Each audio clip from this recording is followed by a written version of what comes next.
নবী। আমরা তো এখন ডায়াবেটিস ধরাই, ঠিক না দেখেন?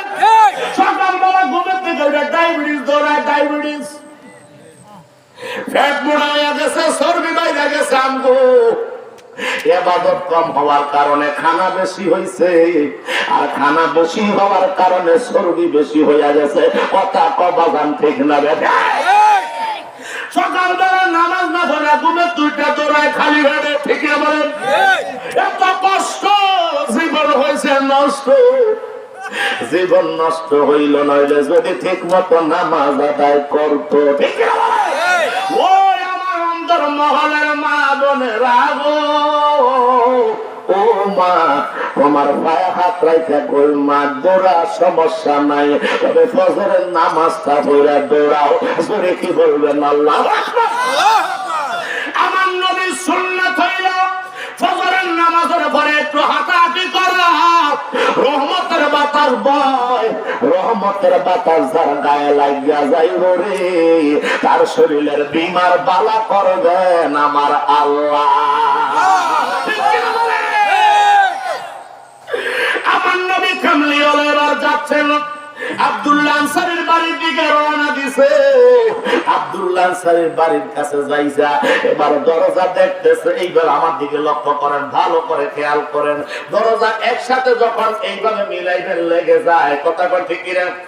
ভিতরে দিয়ে শীতকারী, বাইরে দিয়েও শীতকারী দেওয়া যায়, কিন্তু রে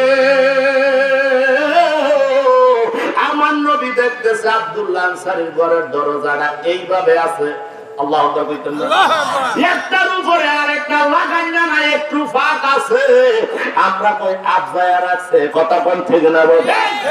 এইভাবে আব্দুল্লাহ আনসারীর দরজাটা আবজান্না দেখা যায়। আর কেন কি করেন না? আপনারা আলহামদুলিল্লাহ কইতেন না? মেয়ে গেছে ওয়াজি। আল্লাহু আকবার কইতেন না? আব্দুল্লাহ আনসারী রাদিয়াল্লাহু তাআলা আনহু ঘরের ভিতরে নবী কামলিওয়ালা দরজায় যাইয়া সালাম দিছে, আসসালামু আলাইকুম ইয়া আহলাল বাইত। সুবহানাল্লাহ।